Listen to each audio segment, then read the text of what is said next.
Hello Pisces, salamat sa pagbisita o salamat sa pagbabalik. Ito po ang inyong Sun, Moon, Rising, Sign, and Venus General Reading para sa buwan ng Hulyo, July 2026. Para sa sign ng Pisces, kung nyo lang po yung nakarelate kayo, tapos nyo hindi. Kung hindi nakarelate, okay lang yan. Maaaring ang mensahe sa susunod na buwan ang siyang makakarelate tayo. Pero naniniwala ako, meron at merong dahilan kung ba't kayo napadpad dito. Maaring may mapupulot kayo na mensahe mula sa deck na ito o sa iba pang mga decks na nakikita nyo sa harapan nyo. Pinakamaganda ito kasi kahit hindi kailangan ng interpretation ko para mag-make sense yung message or yung pangaral o advice na binibigay ng oracle card. Wisdom of the wild things. Uy, stuck into making a decision. Pwedeng pino-force ka ni universe ngayon na mag-isip or i-evaluate kung ano ba talaga gusto mo. Pero parang stalled o kaya hindi makakilos, hindi makapag-desisyon, hindi makapag-isip, um, or ayaw mo mismo na pag-isipan ito. Yung iba sa inyo, pwedeng pregnant. Well, wala pa ibang card saying that, pero pumasok lang sa isip ko, maaaring meron akong kausap na Pisces ngayon na hindi inaasahan na mabubuntis, and so mapupwersa siya na na maging magulang. Sabihin ko sana na mapupwersa siya maging mature. Kaso hindi ko naman sure kung mature na ba o hindi yung kausap ko ngayon. Pero yan, kasi ang judgment, parang point in your life yan. Major point in your life na pag-iisipan mo na kung saan ka na patungo, ano yung nagawa mo dati, ano yung mga pagkakamali, paano mo i-correct yun. Pero having that in reverse may mean na yung iba sa inyo nandun sa point, parang alam mo yun, half part na ng 2026 pero wala pa rin akong nagagawa. I feel so stuck. Hindi mo alam kung saan pupunta. Pinuparsa ka ni universe na pag-isipan saan ka na patungo, saan ka nagpunta, ano yung path na, ano yung choices mo, i-reassess mo yung choices mo. Pero with that universe, it could mean na parang pinipilit ka ni universe na gawin yon, hindi ka pa ganun kahanda o hindi mo pa gusto na pag-isipan at this point in time yung mga ganyang bagay. Alam mo yon, pwede kasi yung iba sa inyo ay umaalis pa lang sa isang relasyon na hindi siya masaya o kaya naman kaka-break lang, kaka-resign lang sa trabaho, pwedeng na-fire sa trabaho, pwedeng may tinatakasan kasi titingnan mo siya, tumataka siya. What used to be a wonderland, what used to be a healthy situation is no longer healthy for you. And then, tingnan mo tumataka siya, umaalis siya doon sa sitwasyon na yun, na kung tutuusin at kung titingnan mo objectively, okay naman, maganda naman, healthy naman. Pero para sa kanya, para tumakas siya at alisan yun, there's something wrong. So, maaaring yung iba sa inyo nandoon sa may inalisan na relasyon or hindi maalis-alisan na relasyon. And so, hinahamon ka ni universe ngayon, ang core energy mo, judgment reverse, hinahamon ka ni universe ngayon na pag-isipan mabuti yung pag-alis na yon. O kaya naman, hinahamon ka na magdesisyon na. Tatabi ko muna yan dyan, yung core energy. Pero yon, being forced to make a decision or being forced to reassess yung mga choices mo in life, and may enerhiya dyan na parang ayoko muna, hindi pa ako ready. O kaya parang ayaw mong gawin yun. Kasi sabi ko lang ng pregnant kanina, Empress. Empress usually fertility kasi. So yun nga, nag-align ang sinabi ko kanina. Ayoko sinasabi sarili ko na manghuhula, pero nahulaan ko yun. Anyway, Empress, looking closely, tingnan mo, looking closely into what she has. Pwedeng, ito yung sitwasyon na dinala sa akin ni universe. Paano ko titingnan yun closely? Paano ko titingnan yung sitwasyon ko ngayon? And, alam mo yun, tingnan mo siya, para siyang bata, na alam mo yung parang bata na binigyan ng assignment. Let's say grade 1 student, binigyan ka ng assignment, kasi tinitingnan niya yung notebook niya pero hindi niya ma-discern ng maayos o kaya hindi niya fully maintindihan kung ano ba yung nasa harapan niya. So, maaaring nandun ka sa posisyon ngayon, Pisces, na there's something in front of you na kailangan mong pagdesisyonan o kaya ini-examine mo, tinitingnan mong maigi. Pero, hindi ka talaga entirely sure kung ano yon. Pwede kasi na pagod ka lang, pagod ka na, hindi, wala ka na sa capacity, hindi kaya ng brain, hindi kaya ng brain mo na i-digest lahat. Parang pwede kasi na overwhelm. And hindi mo alam kung paano i-address yung overwhelm na yun. Alam mo yun, wala ka pang desisyon na should I leave it all behind. Oh, speaking of overwhelmed, this is an energy of being overwhelmed. So, pwedeng yung iba sa inyo, ginajuggle dalawang trabaho. Pwede din naman na yung ginajuggle nyo ay trabaho at saka yung life nyo sa bahay, pagiging breadwinner o kaya naman pagpo-provide sa family. And sa sobrang bigat ng sitwasyon na yun, hindi mo alam ngayon kung ano mo yun, nasa harapan mo pero hindi mo alam kung paano siya i-breakdown, kung paano siya hahatiin in such a way na kaya mo siyang itackle ng mas maayos. O, getting out of a heartbreak. Pwedeng iba nga sa inyo, katulad ng sinabi ko kanina, kakatapos lang ng isang unhealthy situation, kakaalis lang sa isang unhealthy situation, and so parang everything is parang coming to you all at the same time. Hindi mo alam kung matutuwa ka ba na tapos na, malulungkot ka dahil tapos na, wala ka ng kasangga, o malulungkot ka dahil it used to be a happy place for you. Iba naman sa inyo, alam mo yun, minamartir ang sitwasyon, minamartir at hindi pa totally umaalis yun sa sitwasyon. Pwedeng yun yung hamon ni universe na hinahamon ka ni universe ngayon na pag-isipang mabuti ano yung mga choices na ginawa mo dati, saan ka patungo, saan ka pa mapunta, ano pa yung gusto mong gawin. Pwedeng nandun ka pa lang sa sitwasyon na parang overwhelmed ka dun sa thought at ayaw mo pang isipin kung aalis ka ba talaga o hindi. Sa ngayon, kahit pa nakipag-break ka man o hindi, binrake ka man o hindi, yung sitwasyon ngayon is so mabigat, parang ang dami mong ang dami mong iniisip. Ang dami mong iniisip at pag makikipag-break ka pa, parang wala ka ng kasangga para suungin yung mga challenges na binabato sa iyo ni universe. Pwedeng iba sa inyo hindi pa totally nakikipaghiwalay. Masakit niya. Alam mo yun, lalong mas masakit kasi hindi ka pa nakikipaghiwalay pero masakit na yung sitwasyon. Alam mo yun, you are in a relationship but you feel so alone o kaya you are in a relationship pero everything is just painful. Pwedeng yun nga, iba sa inyo ay buntis. O pwede din naman kung lalaki ka, ikaw yung nakabuntis. And parang hindi pa nagsisink in ng lahat. Hindi pa nagsisink in. Parang magandang title yun. Sulat lang natin. Sulat ko lang. Excuse me lang.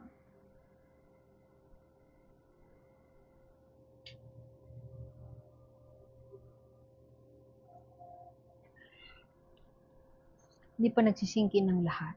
Parang alam mo, oh, I am blessed with something. This is a blessing. Pero hindi nagsisink in na blessing siya. Sa ngayon, there is overwhelm, getting out of a heartbreak, getting out of a dreaded situation, getting out. Puro getting out yung energy mo or wanting to get out.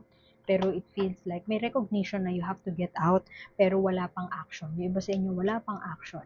Na hindi nyo pa sinasakatuparan yung pag-alis na yun. Parang iniisip nyo pa lang, parang okay, I am blessed, this is a blessing, pero hindi pa nagsisink in na blessing ang lahat. Kasi sa ngayon, you are so overwhelmed and mabagal ang kilos sa mga bagay-bagay. Maganda na makita itong Knight of Pentacles dito kasi this is discipline. Discipline and diligence. Pwedeng ito yung partner mo, Earth sign, Taurus, Virgo, Capricorn, pero not necessarily those signs. Huwag maging stuck up dun sa signs na yon. Pero, pag reverse to lumabas, it could mean na tamad. May tinatamad. Ikaw yung tinatamad o tamad, may tamad kang partner. Pero maganda na lumabas to upright kasi this means there's somebody who is taking it slow. Pwede naman na doon ka nabubwisit, doon ka naiirita na ang bagal-bagal kumilos ng tao na yun sa paligid mo, hindi maka-keep up sa'yo, hindi mo ka-level, pero it could also mean na mabagal ang mabagal ang sagot ni universe sa mga bagay-bagay, pero eventually, you would get out of your situation. Kung totoo nga nabuntis ka, hindi ko alam kung yung baby ang para magpapaiba ng perspective mo in life. Oh, ino-overthink mo ba ito? Yung baby ang nagko-cause sa'yo ng pag-overthink? o kaya naman whatever situation you're in, kung overwhelm yan, heartbreak, gusto nang umalis sa relationship, pagod na pagod na pagod na pagod na, tas biglang bibigyan ka ng isa pang panibagong pagsubok. Yung pagsubok na yan na dinaranas mo ngayon, Pisces, is something that is making you overthink the situation. Alam mo yun, ina-analyze mo, pag gawin ko to, paano gagawin ko, pag gawin ko to, ano mangyayari sa akin, ano yung consequences nun. Pag ito yung pinili ko, ano mangyayari after. Hindi mo alam, sa sobrang dami mong iniisip, hindi mo na alam kung saan magsisimula. At itong Empress na yan, maganda tong Empress actually. Pero it just so happen na yung, kasi abundance yan fertility. Pero it just so happen na yung sitwasyon na kung nasaan ka ngayon ay hindi mo makita yung positivity na hatid ng Empress. Ang daming exhaustion, overwhelm, ang bagal ng kilos ng lahat. Pwede din naman na tama lang naman yung naipundar mo, pero sa ngayon naiisip mo parang hindi sapat yon para magpatuloy o kaya masuong mo yung pagsubok na dinaranas mo ngayon.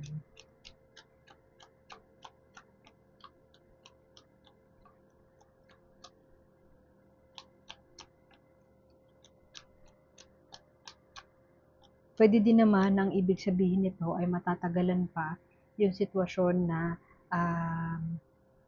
there's a recognition of exhaustion pero there's no action taken yet para umalis. Kasi tingnan mo yung Six of Swords mo dito. This is pag-alis sana. Tingnan mo yun, may death. Could mean death of a relationship. Pwedeng yung iba sa inyo, you know na your relationship is dying na. It's not the relationship that you have hoped for, pero hindi pa rin kayo umaalis. May stalled energy pa. Pwedeng young night na yan could mean na slow movement when it comes to confronting the elephant in the room. Ano yung elephant in the room? Pag sinabing elephant in the room, pag sa mga hindi familiar dun sa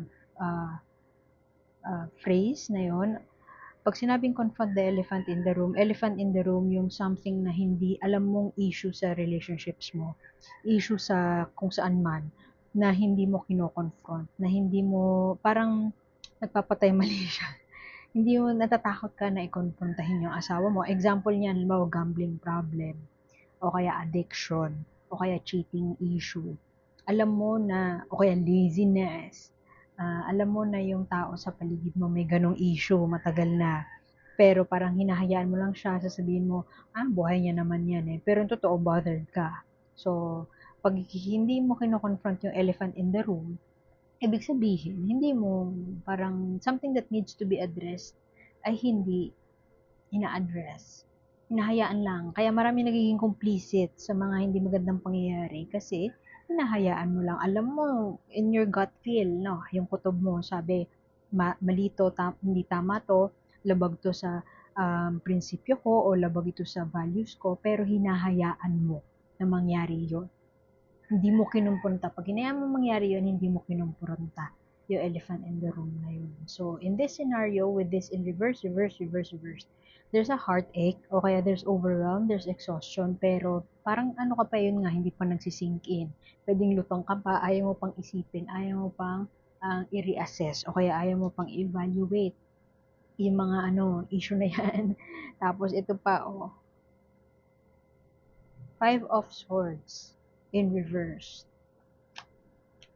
Something is bothering you mentally. Actually, pwede din na extreme to, pwedeng walang makarelate at all. Pero malay natin, may isang makakarelate. Pwede nyo iba sa inyo ay may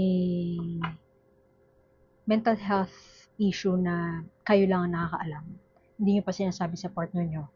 And so, kayo ay parang natatakot na to bring a baby to the world, kung buntis man, o kaya to give birth, doesn't have to be child to eh. Pwede din kasi na giving birth to a project, taking on a new role, ganon, basta bagong putting something out there.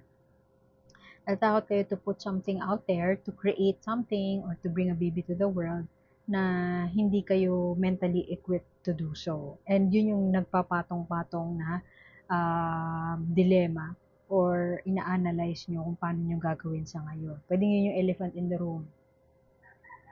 There's shame around it na hindi mo maamin sa sarili mo na hindi mo pa kaya sa ngayon. Sorry sa ingay. Actually, schizophrenia or psychosis yung pumasok sa isip ko. Magpa-check kayo if you feel na you have experiencing parang may naririnig kayo na boses o kaya basta, alam nyo na yun. Kung nakarelate kayo doon, alam nyo na yun. Get yourself checked. It might help. Okay, Queen of Swords. Yung iba sa inyo pwedeng hindi kasundo yung in-law or hindi kasundo yung kapatid, older sister ng kinakasama. Pwede din naman, yung isa pang scenario na nakikita ko dito, pwede din naman na yung isa ay extreme ulit to. Pwedeng yung kung buntis ka man, pwede nakabuntis sa'yo ay hindi siya yung current mo na partner.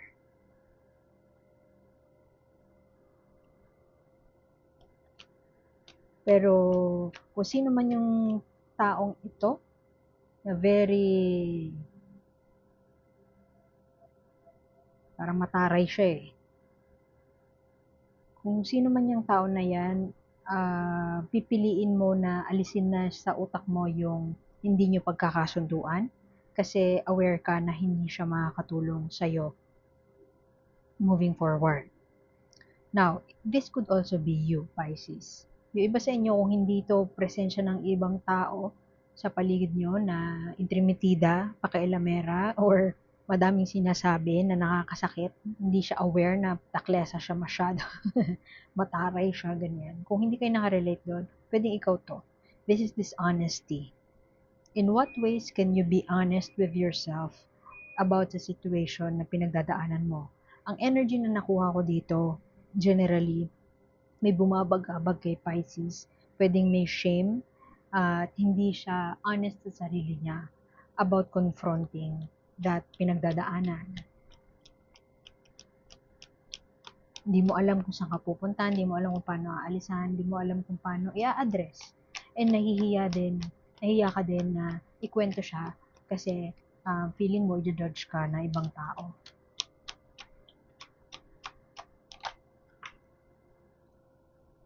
O love yourself daw.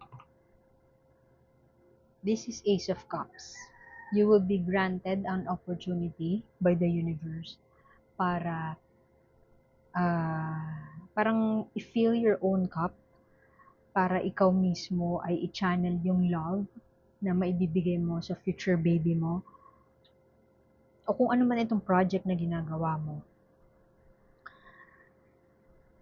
Bago ka makapag bigay sa iba, kailangan mo munang punuin ng pagmamahal ang sarili mo para makatulong sa iyo na makapagdesisyon, makaalis, makalaya sa heartbreak, at makalaya na sa lahat ng iniisip mo. It starts with filling your own cup. Maybe do something that would bring you joy, o kaya yung mga enerhiya na binibigay mo sa ibang tao, maalaga ka sa ibang tao, mapagmahal kasi si Pisces eh. Yung enerhiya na yun na binibigay mo sa iba, at subukan mo na ibalik yun sa sarili mo. Ibigay yun sa sarili mo. Once you make that choice, once you make that step forward na i-confront na yung elephant in the room nga na yun na sinabi ko kanina, you could finally be free. Masakit pa lang siya sa ngayon kasi wala kang ginagawa eh. Ayaw mong harapin pa. You sit there thinking, ano kaya iisipin nila? Baka i-judge ako.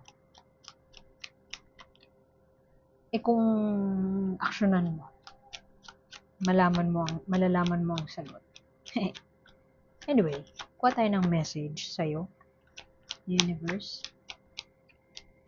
babasahin ko yung guidebook. Mula ngayon, parang since